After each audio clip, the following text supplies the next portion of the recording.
Hey founders, this is the SaaS Boss Show, the podcast for SaaS founders in the growth stage who want to get unstuck, build high-performing teams, and get clarity about how to build a profitable startup. Every week, I interview SaaS consultants, coaches, and experts who work with dozens of startups just like yours and share their best strategies to overcome the daily challenges of growing a profitable SaaS. My name is Natalie Luneva, and I'm a growth and leadership coach to SaaS founders. And I'm also married to a SaaS founder. And I'm so pleased that you've joined us on this conversation. Hey, I have 10 free tickets for SaaS Stock Remote Conference happening next week, Wednesday and Thursday. And I'm excited to give them away. I am going to be one of the speakers. My session is going to be about customer communication strategies and how communications can be improved for customer success and retention.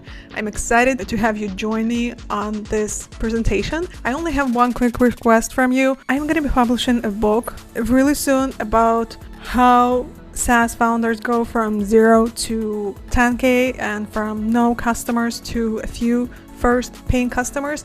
And I have a quick survey that's going to take you under 5 minutes to fill out. If you are up to that, please do so in the next couple of days, and I'll be raffling off the SaaS Stock Remote tickets. Otherwise, I look forward to seeing you at the SaaS Stock event. Hi, everyone. Today, it is my pleasure to interview Joel Klettke about case studies, how to capture, share, and cash in on customer success stories and case studies. Joel is a sought-after conversion copywriter for SaaS and B2B, where he's helped clients like HubSpot and WP Engine turn more visitors into customers.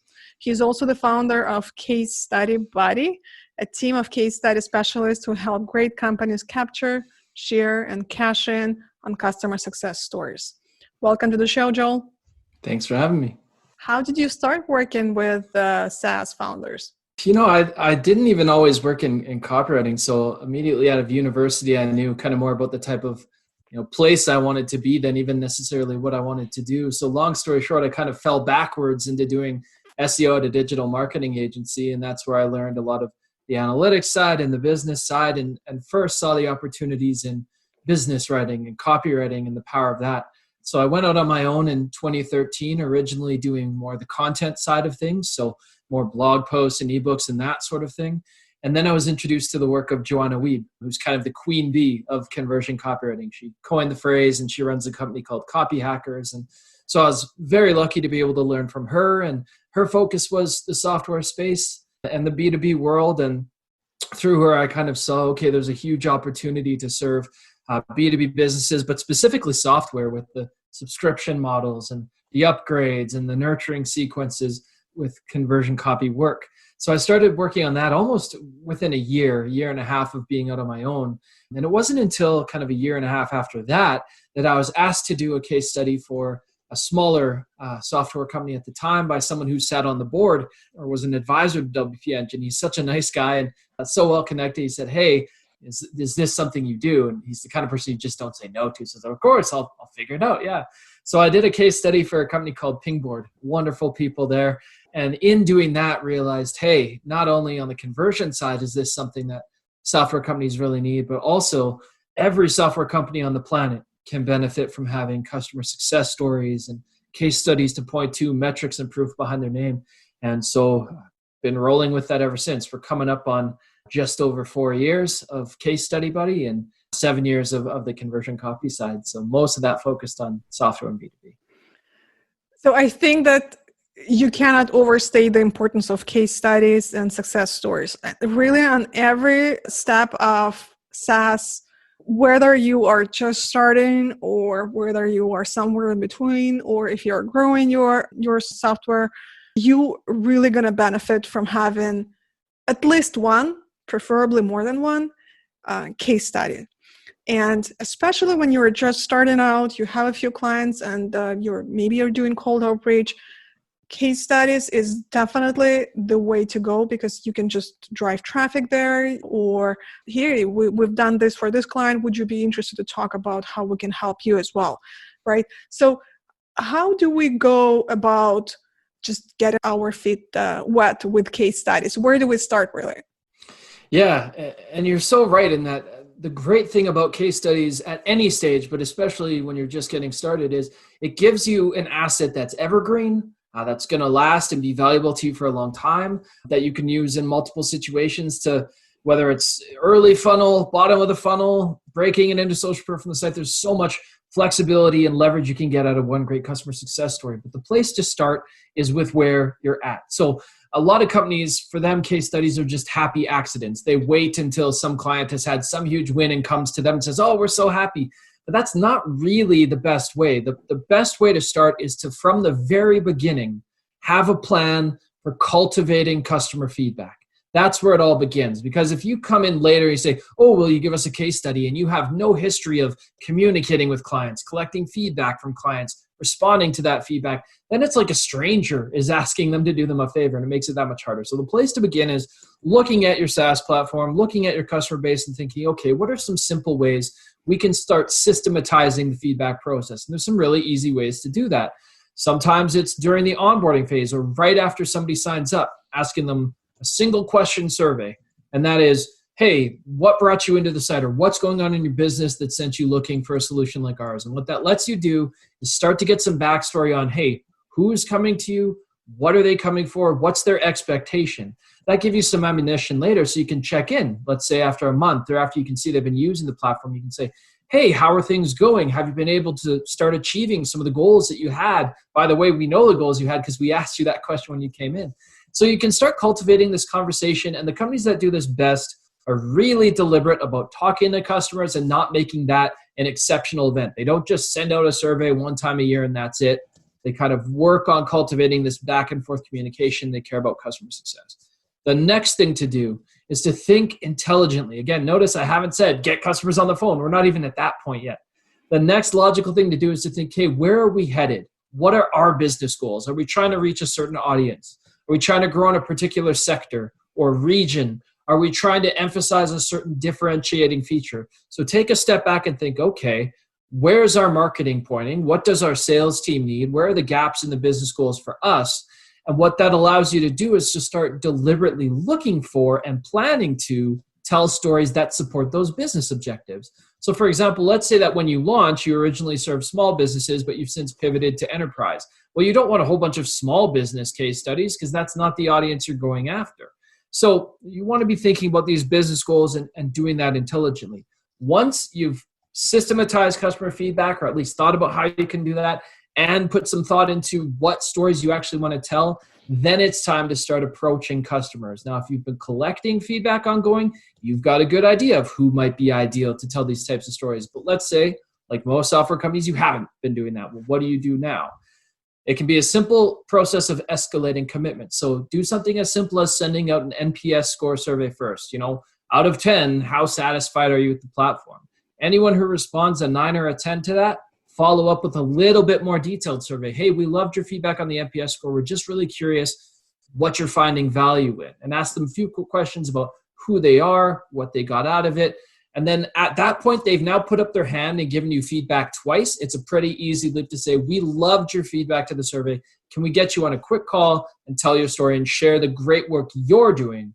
And that's the other piece that's really important. Not just say, make us look so good and make us look so incredible, but can we put your company in the spotlight and talk about the great results you're getting and the amazing work you're able to do with our platform? And that's really how it starts. There's a lot of minutiae I can get into about how to make the ask or how to run an interview, and we can talk about all that. But getting started, those are really the three key things: is have a strategy for customer feedback, have a strategy for the stories you actually want to tell, and then escalate commitment over time or approach them to be part of that. And if you do those things, you'll have a much easier time getting to yes.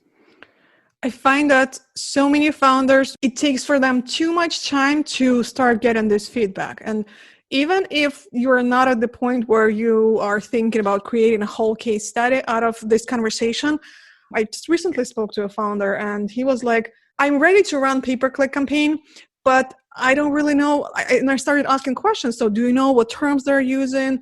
Do you think that this copy is going to work for them? And he didn't know anything. He didn't even know who to target. He didn't know his audience. So until you know your audience, until you speak to your customers and know what problems they have, what desires, what it is that they're trying to achieve in their own words, terms, you will not be successful in doing any pay-per-click campaign, right? And I find so many founders target and thinking about doing SEO and writing blogs. Well, yes, you can do that, but case studies and success stories are so much easier to come up with, and they're going to be so much more beneficial because that's exactly what you can use to draw your pay-per-click traffic to. Yeah, I think exactly what you're saying. Like this kind of customer intelligence, this voice of customer, it's the beating heart of the work that I do on the conversion side when we're trying to put together landing pages and campaigns. And you can't do a good job of that until you know exactly what you're saying, who you serve, how they talk about their need, how they talk about the desired outcomes they want. So it's not a good idea to wait until, oh, now suddenly we want to do pay-per-click, so we should go get this intel. You should be collecting that over time so you can track and understand it. I think the other really important thing is, again, the utility of a case study is going to make doing all those other things that much easier. So when you have a great testimonial, when you have a full story of how someone not only loved your product, but how they specifically benefited from this core feature or what they found to be unique about you. One of the big dangers, even for big companies who you'd think would be smarter, is they get so internal looking and the things they think are important about their platform. Like, oh, well, of course, people love the fact that we can do X thing, or of course, people love that it's free, that we have a free tier. That's why people choose us. They get so internal that they completely ignore that the reasons their customers choose them or the things their customers care about may not be the things that they internally think are as important. So even having these conversations and capturing these stories can be helping validate and helping inform what you do on other marketing fronts and then fueling those. So an ad campaign is going to do better if you've got social proof to support it. Cold outreach. There's a study that was done by a company called HipLead. Mentioning a famous customer tripled the amount of positive responses. Can you imagine the power of sending a very simple case study? A very easy, hey, we worked with someone in your space or someone just like you or someone who had the problem you had, made the decision you're debating and got the result you want. Being able to share that really quickly as opposed to, hey, we're yet another software platform that does this. And this is the last thing I'll say on this is, in the software world, things get saturated, right? And the reality is competitors can copy your branding, they can copy your features, they can copy your content. The one thing they can't take away from you are your success stories. Those will always be uniquely yours. The success your customers have had, the results you've been able to generate, those are always going to be only unique to you. And that's what makes them such a powerful piece of content or a powerful asset over the long term, is suddenly you have this thing that's a differentiator and something that sets you apart and proves that you can do what you promise that no one can take away from you. And I already hear founders ask this question. So what is it for those clients? What is there for them to agree to do this case study? For me, because that's talking about my company, I like how you mentioned that, no, you don't talk about your company, but still, what goes through our clients' minds that they agree to do a case study for us? Because that's a big ask. Yeah, you're definitely asking for a favor. And it's not that you don't talk about your company at all, but you are not the hero. Your company is not the hero of the story. You are the assistant. You are the sidekick. You are empowering the client who is the hero.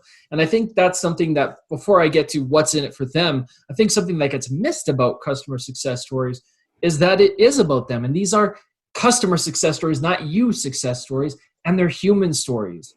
Real people, real companies, real challenges, real benefits and things you've made possible for them. So many case studies are these static, just the metrics like, oh, they saw a 24% lift in traffic.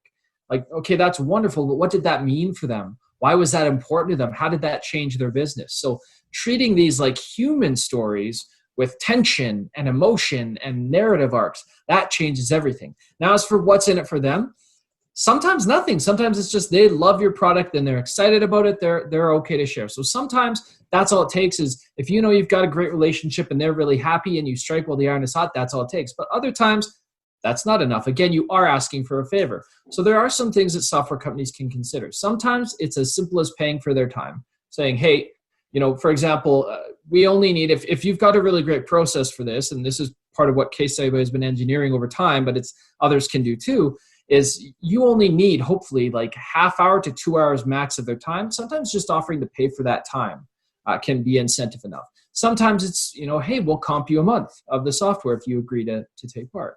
Sometimes it's simply mentioning an incentive can be, now this may not be the case for like earlier companies, but let's say that you've got a really active community or you've got a really powerful site, like you've got great domain authority. Sometimes it's just, hey, we've got an audience of X amount. We're going to put your company in front of them, or hey, we're going to link to you from the site. You're going to get that SEO value as well as, the qualified traffic and leads. And again, the thing to really communicate to clients, because a common fear is, well, I don't want to be made to look like the damsel in distress, like we were really struggling and you swooped in to save the day. And so the really important thing is to let them know, no, listen, yes, we're going to talk about challenges that you have, but at no point are we going to make it look like we were the saviors. We're here to shine a spotlight on the great work you were doing, and the only role we have in this is helping you do it even better. So it's a lot about how you make the ask. Yes, you can incentivize, but most clients don't have to start there. You can often find low-hanging fruit, people who are just happy, and then unique to software, sometimes you can comp them a month or pay for their time, and that's often more than enough. Do you have a lot of companies ask or mention that they don't want their competitors to know about their successes, and how do you overcome a problem like this? Yeah, you see that increasingly with enterprise as well. And like the bigger the client, the more red tape you'll tend to run into because they have legal departments or they don't necessarily want people knowing what their secret sauce is. So there's a few different ways to handle it. First and foremost, one of the biggest allies you have, and it kind of sounds chicken and egg, but I'll explain, is a great sample. Once you've done one great success story and you can show other people you want to take part a sample of, hey, just have a read of this. Look, nothing proprietary is disclosed. Nobody looks bad. We're not sharing anything sensitive. A sample can work wonders. The other thing is underpinning that. When they say, oh, they're worried about competitors, often what they really mean is they're concerned about losing control. Control about what's said about them, control about what's disclosed, control about what they put out there. So we always encourage clients, when you make the ask, there's two things we really emphasize. Number one, that this is going to be easy for them to take part. You've got a process. It's not going to take a whole bunch of their time. Number two, they have final say over anything. You have to give them that power and the comfort of control. The other piece of this is sometimes it does come down to anonymizing the study. And a lot of founders, a lot of marketing departments go, oh, anonymous studies, they're worthless. Why would we bother? That's just not true. You can tell a really compelling, really interesting anonymous case study, and there's some simple ways to do it. So for example, one way, yes, you anonymize the brand and the company, but one of the ways that we've found, kind of a sneaky workaround, is you either only mention the role of the person in the company, or you give them a gender-neutral pseudonym for a name. So something like Alex or Sam, where it could be male, female, doesn't matter. Something that's not going to reveal who they are. And that way you can still have those juicy quotes and specific details without actually revealing who the people behind this are. So it makes for a more believable case study. It makes for content that can be really specific, explore the relationship without putting the client at risk. And the last thing I'll say on that is we have clients who, the majority, we know they're dealing with like the Fortune 100, like big companies where like they're not going to go out there. And they even have policies internally against being publicly named in studies. But one of the things that really works for them is in the studies, we even have a line that says, we were asked to anonymize this study. We're more than happy to comply. That's a massive trust builder. It shows anyone thinking about doing business with you that, hey, these guys care so much about what I want that they're willing to put aside their own personal benefit to tell a great story. So it can actually be a trust builder. But it's about giving them control. It's about making them comfortable with what the involvement will be. And then if you have to anonymize it, not the end of the world. You can still tell a really great story. Share with us the process that we can take to build a good case study. Yeah. So much anchors in the interview, and you have to interview your customers. Again, these are customer success stories, not you success stories. So you run major risks when you don't involve the customer in the process, because who knows if they're happy with what you're disclosing, how you're presenting them. So if that's your tactic, get that out of your mind right away. You can't do this on your own. The first thing is to run a really great interview. And the tip that I'll give to SaaS founders or anyone, on SaaS teams thinking about doing this is your goal with that interview is to turn that person into a storyteller. So your goal is not to get their opinion, it's to capture their experience. You're not looking for them to just say, oh, it was really great, we love Pingboard. That's not a great case study. There's no meat there. There's no detail. Your goal is to get them to tell the story. What was going on in their business? Why did they choose you over alternatives? What was the experience of trying it out for the first time like? So to do that, a very simple tip is to structure the interview in a BDA format. Before, during, after. We see it in infomercials all the time, right? You've seen like the person trying to whip eggs and then the eggs fly everywhere. And you're like, oh no. You know, like those are super cheesy, but there's a reason they're structured that way because it creates a natural narrative arc and it tells more of a story. So the before questions are things like what was going on in your business that sent you looking for a solution like ours? What other alternatives did you consider? And why didn't you go that road? The during questions are things about the actual usage and experience of using your software. So did anything surprise you about the platform for good or bad? We're not just here to capture the positive. We also want to understand the negative because that's product information you can then work on. So while you got them on the phone, why not? But asking questions like what surprised you about the software? What features have you found to be most beneficial and how are you using them? Questions about how they actually make use of it. And then the A, after, the results section. And the biggest tip I can give here is, yes, we all want to capture sexy metrics and great results and percentages and numbers, but even more compelling is the why and the impact underlying those metrics. Okay, you've seen a 95% increase in sales forecast accuracy using our tool. That's great. Sounds like a great case study, but what has that made possible for you? How has that changed your day-to-day? What has that made possible for your boss? Asking questions that prompt them to talk about not just the metric, but the impact gives you more meat to the story and more human kind of elements to weave in so people can see, okay, it's not just that they got this great, metric result, but actually made a big difference for their business. So much anchors in the interview. The second thing is to consider the format you want to publish in. So everybody thinks, okay, there's only one way to tell a case study, but when you look at it, there's case studies that are short, there's case studies that are long, there's case studies that are slide decks. So think about for yourself, all right, what are our use cases that we want to use? Are we using this in cold outreach? Then it better be short and to the point because nobody's going to read a 3,000 word thing we send them in the mail. Do we want to showcase these on Twitter? Maybe a slide deck or maybe a shorter version or a link off to an HTML page network. Are we trying to use them as lead generation assets? Maybe we need both. A shorter version that teases and spells out the high-level outcome, and then a longer version they can click to download to get all the juicy details that they won't necessarily see in the teaser. So thinking about format first and use case first will then help you tell that story that you've captured in that great interview in a really compelling way. And then the last little tip I'll share is so much comes down to the headline and the way that you put the story together. So for the headline, one of the big mistakes that I made when I was first writing case studies is I started every case study with whatever the client name was, case study. So like an Elucidat case study. And like that is the worst hook ever. No one's going to get excited by that. So headlines like how X achieved Y, how Y is doing X with, your solution, X%, whatever metric, and so on and so forth. When you're writing the challenge section, you want to set tension. You want to make it human, introduce your client as the hero right away, and set the stakes. What would have happened if they wouldn't have solved that problem? In the solution section, you want to spell out not only the what they use, but why it was beneficial. And in the results, you want to make sure you're spelling out not just the metric, but the impact. So same for the interview. The same things you look for there are the stories you tell in the actual study itself. So let's talk about we have those things ready. How do we actually get started on it? I usually would start with, you've captured the story, so you've determined the format you want to work on. It's a matter of making sure, asking yourself the question, what's the big story here? Like, what is the one core narrative? A lot of time you'll get a lot of quotes and you think, oh, they're all great, I want to throw them all in. No, you're kitchen sinking it. Just because it makes you look good or sounds good doesn't mean it belongs in the study. So going, what's the big story? And focusing on, what are the details and quotes that best support that one big story?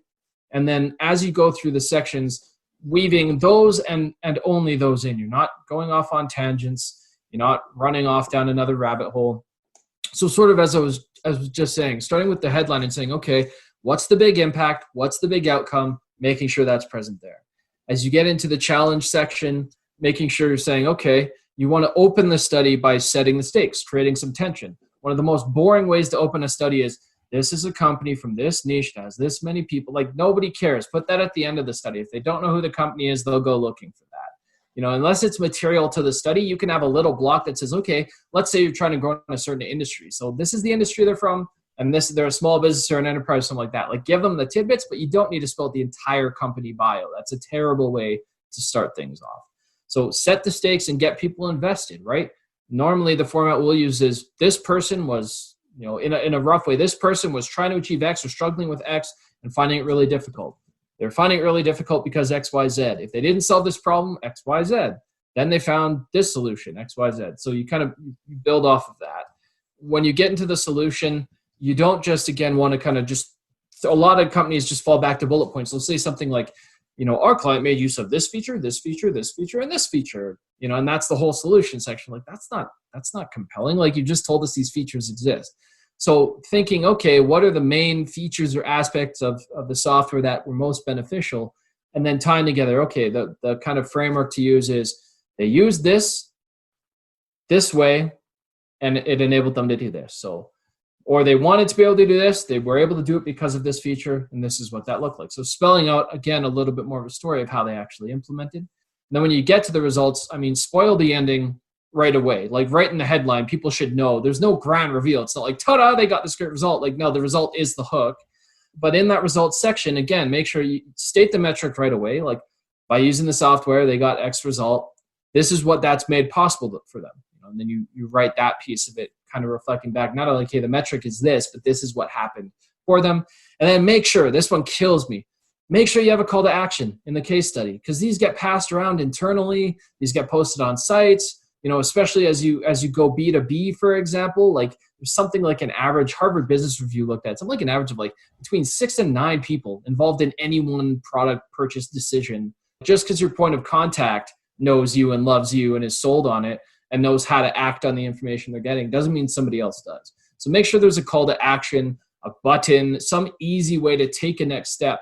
And ideally tie that call to action back into the benefit or the pain solved for the person in the study. So instead of just saying, want a free demo, sign up here, and phrasing it instead of something like, let's say that these people saw, again, a huge increase in forecast accuracy.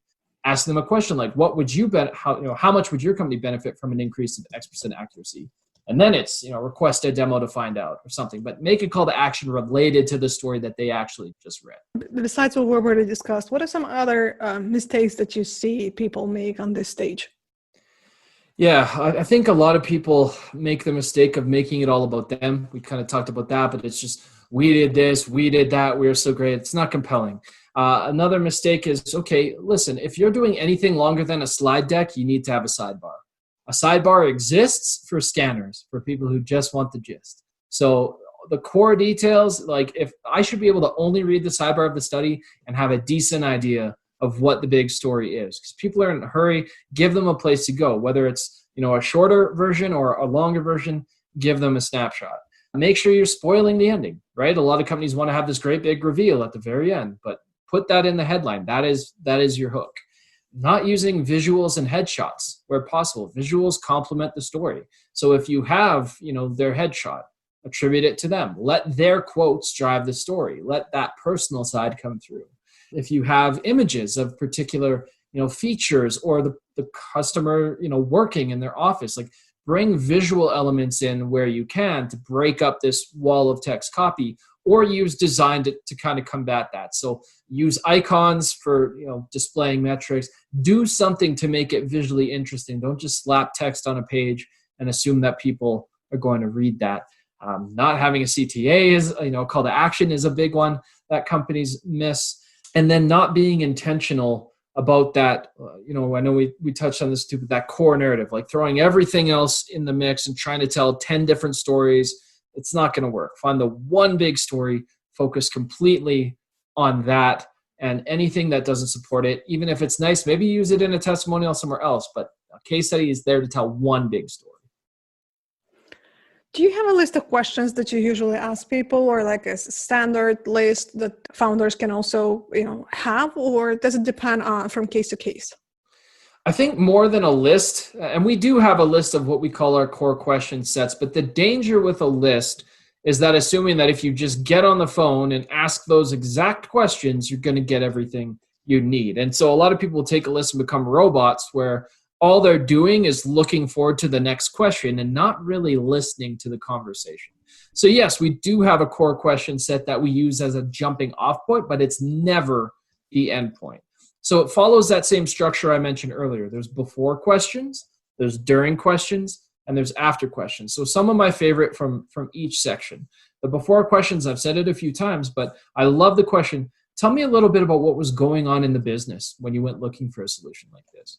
I love questions about alternatives. I love asking them something like, what else did you consider? Or one of my favorite questions, even from a product development standpoint, is what was on your list of must-have criteria when you were looking for solutions? You can literally get them to hand you the Cliff's Notes of what the boxes they were looking to check off.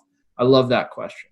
In the during section, I love questions like, what surprised you? I've mentioned that one before, but I also love questions about, let's say this deals with like enterprise, but it can work with self-serve sort of software too. What was rollout like? And how long did it take to understand the platform? Which features did you find most valuable most quickly?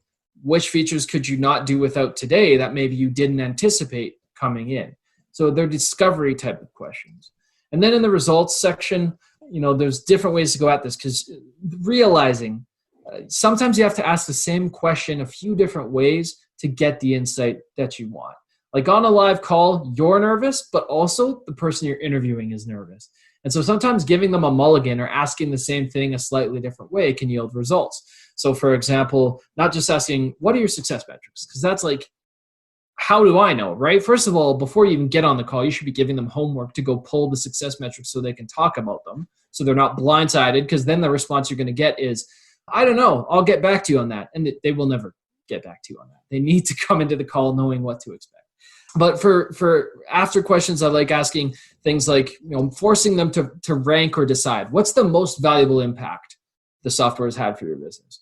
What's the biggest difference this software has made for you in your role? I love asking storytelling questions. Can you give me an example of a time where using our platform came through big for you, or made a difference in the way that you operate, or drove a result? So questions oriented around storytelling. But I do want to reiterate, even having the best set of core questions in the world will not make you a great interviewer. It's a great starting point. But the more important thing to think about is, how am I listening to what the customer says? When do I follow up or push in? If they raise something that you didn't expect, that's really interesting. If you jump ahead to the next question, you completely miss the opportunity to tell that story. So it's not just about the core questions, but the follow-up questions and being able to dynamically listen and respond to the person on the call. So don't end with the list. Start with a list, don't end with the list. So you mentioned just something that we have not talked about, getting clients to get ready for this interview. You've mentioned that we need to ask them for specific metrics for them to look at those metrics ahead of the call. Are there anything else that we need to ask of them? And as far as the metrics, anything specific that we want them to be ready?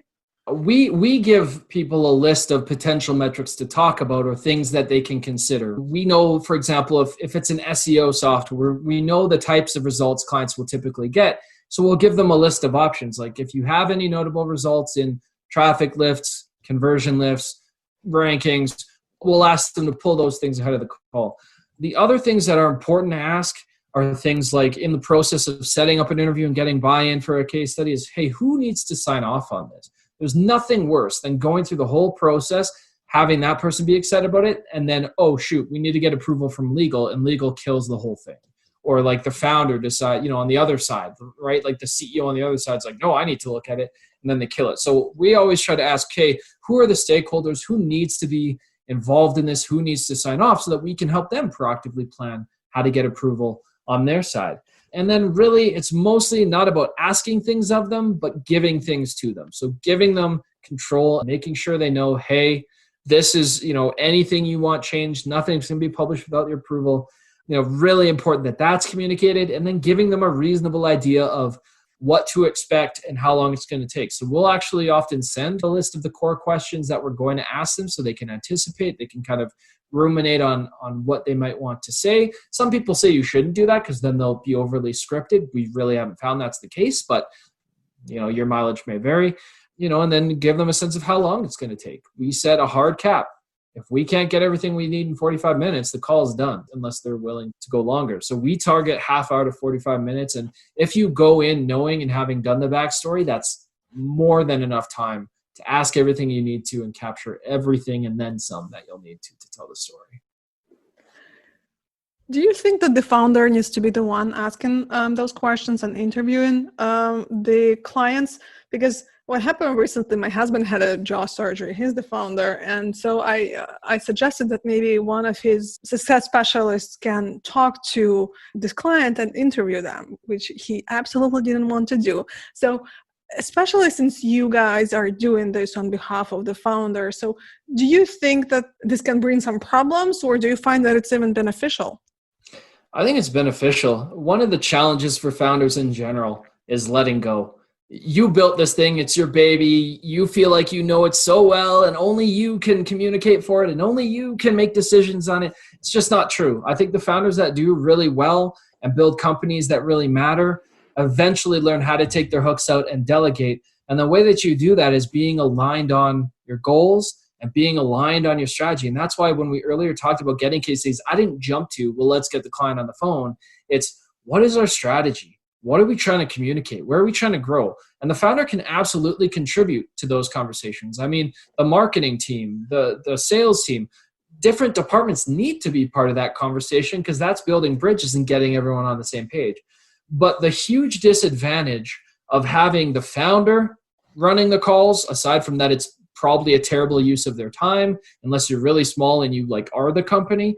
Aside from being a really bad use of their time, you'll get biased responses. So if someone feels like, oh, I can't really be truly open about my experience with the platform because I'm talking to the founder, you're right there. We don't want to hurt, when we're talking to someone who owns something, we don't want to hurt their feelings. For some people, it can inhibit them from giving their honest feedback or make them so nervous that they give you weird, useless feedback. When you have a third party, or at least someone who's an arm's length from things, conducting the interview, you have the ability to really dig into the story. You can ask about the good and the bad. You can play, we can play ignorant. So whereas if we need to follow up a question, for example, we have the ability to say, oh, that's really interesting. I didn't know that. Tell me more about that. Because we're not responsible for owning the platform, we're just acting like a journalist and investigating the story. So it's natural for a third party to be inquisitive, curious, ask lots of questions. It's not an inconvenience. So that arm's length relationship can inspire trust, it can inspire openness, and it can be a better use of everybody's time. The other thing is founders are great at building businesses. Some founders are really great at running calls. I would say the majority are not. They have trouble distancing themselves, taking constructive criticism objectively, not being in love with their concept of what their thing is. And a lot of the time, I think founders wind up uncomfortable with silence, where they ask a question, the person takes a moment to think about it, and they start jumping in and kind of filling the blanks. What about this? What about that? That's not a recipe for a good story. So either having someone other than the founder, or ideally a third party, conduct those interviews for you, someone objective, they can get a lot of intelligence that I don't think someone internal always can. But wouldn't some information get missed because maybe you don't have background information? How do you know where to dig deeper to get them to open up exactly about the problem that the founder thinks they have, but you don't have this information? I think that's the whole goal, is to get that information. You should never just go find a freelancer who says they run interviews and whatever and turn them loose on your clients. These are relationships you own. Part of the whole process is, for us at Case Study, but in general, you can use this as kind of a process for anyone you work with. They should be interested in your business. They should want to know what your product is. They should probably demo it or take a look at it. They should be asking questions about who your customers are and what your perceived pain points are. There's a whole onboarding process to understanding from that perspective internally, and knowing, okay, for example, if we're doing interviews for software companies and the interviewer is not a person who's in SEO or has never done SEO in their lives, then they need to understand, okay, here are the types of things that companies who hire this platform have struggled with that we've seen internally. These are the types of things that we know are important to them. These are some of the ways that these features practically deploy. So it's an education process for the people conducting the interview. You don't want to turn them loose. And that's also why just having a question set will never be enough. But I think part of the misconception too is that you need to be like an absolute granular expert in the field to run a case study interview. Like we've interviewed clients on cloud security, really complex stuff about Active Directory and like different ways that this gets deployed and responding to threats. So it's not enough to just have a core set of questions, but at the end of the day, you're a journalist. You're capturing their side of the story. You know enough, you've done your homework going in to know enough about the niche, the audience, their needs, the company strategy to have a picture of it. No, you'll never be like the subject matter expert, but it's an iterative process. And when you know that backstory, you get better and better at asking those questions, not leaving gaps, and then always securing the opportunity for follow-up. So let's say we do an interview, something really interesting came up and it got missed. We always secure the opportunity to ask 1 or 2 questions by email after the fact. So if we're doing our jobs right, 9 times out of 10, we'll capture 95% of everything needed to 100%, right? We'll get everything we need. But if there is something that we missed, normally it's not a big burden to go back and say, okay, we've got 1 question or 2 questions. Can you just elaborate on this little point? And normally that's not a huge burden, though ideally you want to make sure you get it all in the call. Now, moving on to our last step, talking about how to promote the case study. What are some assets that we actually need to have? Do we need to put it into a nice design, PDF, or can we just have it as a, just an article on the website? I think no matter what you do, go in thinking about the design and the presentation. And that anchors back in your use case. So how do you hope to be able to use the study? That will influence both what format it's in, the length that it's in, and the design that accompanies it. So if you're going to do a PDF design, if you're going to do an HTML page, if you're going to do a slide deck, the design needs to be beautiful. There's no way around it. It's not enough to just have a great story. You want it to look professional, look polished. You can absolutely deploy it just to a blog, but some of the ways that you can make that more compelling is to, instead of a typical problem, solution, results format, sometimes you can break it into a question and answer type interview, or do both. You can have a case study on one section of the site, say a resources section, and repurpose that into a Q&A interview using the exact same interview as a piece of blog content, and repurpose that into a slide deck. So it really comes down to the use case and how you actually want to be able to deploy these things. So let's talk about promoting those case studies. How can we best benefit from what we already have? Because we talked about having this as an evergreen piece of content. What do you think the most successful companies make use of this? So the most successful companies think about how they can use this. Not only like the least successful companies just chuck them on a resources section of the website and just leave them to the sales team to use at the bottom of the funnel. The most successful companies proactively, because they've done this thinking initially about the strategy and how they want to be able to use them.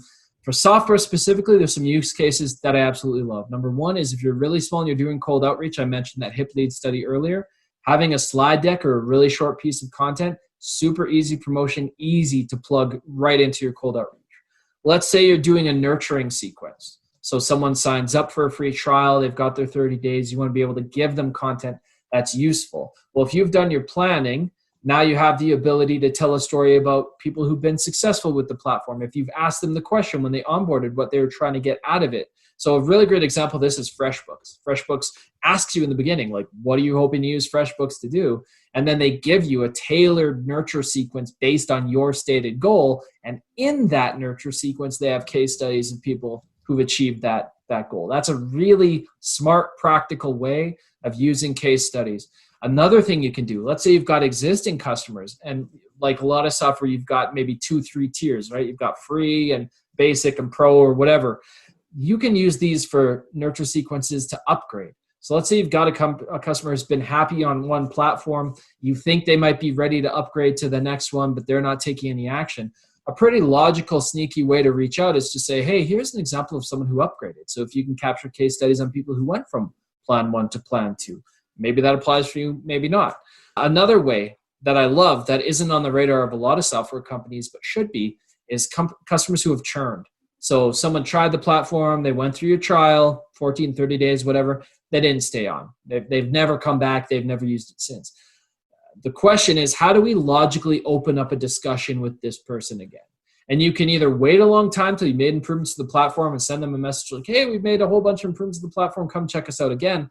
But another natural way to reach out is to send them a success story, especially if you know a little bit about them or what their goal was or the use case was. So I've seen email templates as simple as, hey, is X stated goal or whatever still important to you? Here's a quick case study of someone who used our platform for that. Would you be interested in trying us again? That's all it takes. So you can even use these customer success stories and case studies in your win-back emails with your churned customers. So the smartest companies don't just chuck it on their website and go, all right, we did that. They think about how they can use them at the beginning, in the middle for nurturing, at the end for upgrades, and even for people who churn out. Do you have some examples of results that companies were able to achieve with using those case studies effectively? What are some results that clients achieved? Any in particular that stand out? Yeah, I mean, one of our early customers, Rankings.io, they're an agency. They work with a lot of lawyers. They closed over 200,000 in new deals, introducing case studies into their sales process. So they're within the first month of having them, they were able to close more deals with their cold outreach and with people who they're onboarding. There's a learning platform called Loop. Now I have to look back at what the actual stat was, but they put case studies into use. And I have to look. We have the case study on our site, but it did wonders for their close rates as well. So a lot of companies see higher close rates for that. We're going to be publishing a story about CartHook.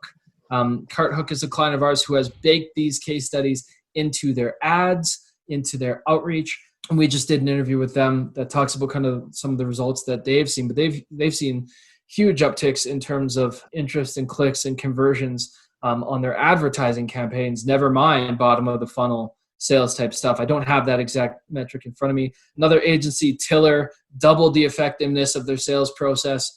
So they started closing twice as many deals once they started being able to bake these case studies into them. And then practical use cases, we've seen it. One of the difficult things with an individual content asset is it's not necessarily just like a landing page. You can deploy it, run an ad to it, see one exact conversion rate. But we have seen case studies play a role in assisted conversions or being introduced to nurture sequences and then seeing an uptick in people convert or stay on the platform and those types of things. So there's loads of ways to use them. Sometimes they drive assisted conversions. Sometimes they drive conversions directly, though that's much harder to measure. But a lot of the time you see these improvements in sales close rates, content in terms of traffic, that sort of thing. Is it something that you help companies with? Do you also help them identify opportunities, how they can use these case studies in the most efficient way?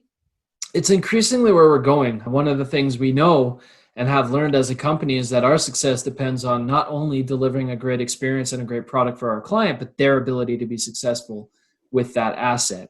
So today, we kind of do it in a loose way. We follow up. After we've given someone a case study, we follow up within a month to see how's it going, how have you deployed this, is there a way we can help? We do give them some assets to help, so social media sharing images. If they want to promote it on Twitter, Facebook, LinkedIn, Instagram, where they're active, we arm them to do that. On our roadmap and our goal over time is to evolve. We started as very much a productized service company, just producing these. As we realized, hey, there's this whole other thing of actually putting them to use, it's become increasingly important to help there. So increasingly over time, we are playing more of a role in the strategy side. Today, during our onboarding, we ask about use cases. We help them decide on the best formats for them. We help them plan a little bit what types of stories they need. We create those promotional assets on the other side. We can build the pages, the testimonials, those types of things. But over time, the goal is to be more and more involved in that, drawing the line at we never want to be the people running your ad campaign. We'll just give you the assets to do it. So helping companies think about this, helping them deploy the assets that make sense, and then some consulting surrounding, okay, for you, in your unique scenario, this might make sense or this might make sense. So it's increasingly something we're doing, but still a role that we're growing into. Where can founders learn more about you? Yeah, for the company, CaseStudyBuddy.com has breakdowns of our process, lots of samples so you can see other software companies, agencies, coaches, B2B businesses that we've worked with. So tons to dig through there. Last month in March, we had done over 100 of these between last September to March in multiple formats. So we do a ton of this.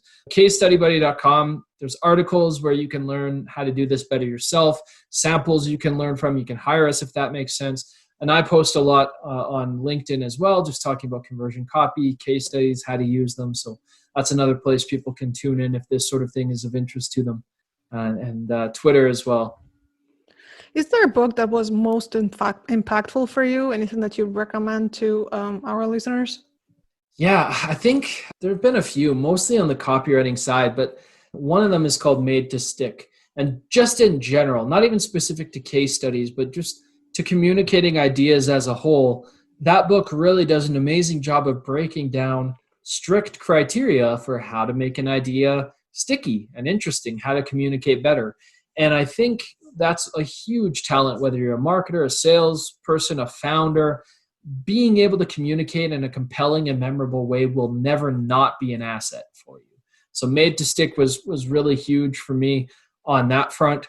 And then for those who are just trying to become better writers or better sales writers, Dan Kennedy's Ultimate Sales Letter is another great book. It's a little bit old school. He focuses on kind of the principles of direct mail. So, actually sending a letter through the mail, but so much of what he does there applies everywhere. Online, in emails, on websites, in sales sequences, even lessons that you can bring across into case studies, especially for things like headlines. So those two books are very worthy reads. Are there any other questions that I didn't ask you but should have? That's a good question that we like asking that on case study interviews too. No, I think if I want listeners to walk away remembering anything, even if they forget my name and all of that stuff, I think the biggest thing is just that these are not you success stories, they're customer success stories. You have to involve the customer.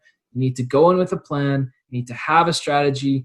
These are such amazing differentiating assets for you. They're proof nobody can take away from you. And as you operate and as competitors come in and as things get more saturated, those are going to be your big competitive advantage. Thank you so much. It's been great. Yeah, thank you so much for having me. And that's it for this episode. For those tech founders who have a remote team, I have a question.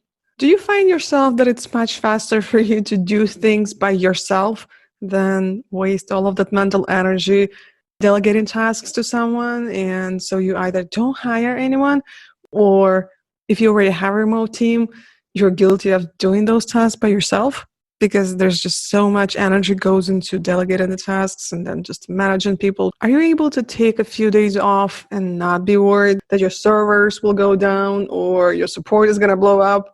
What if you could work on more strategic, important things and let your team fix the bugs?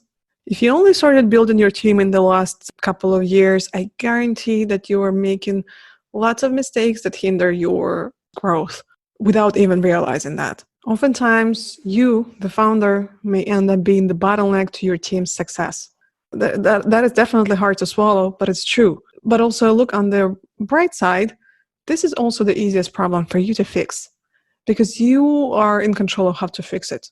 I'll be launching soon a program that will help tech founders improve your team performance and as a result, remove the roadblocks to scaling your SaaS just by improving your operations and team dynamic. This is really the shortcut. To be notified when it's live, go to my website, natalieluneva.com/team. natalieluneva.com/team.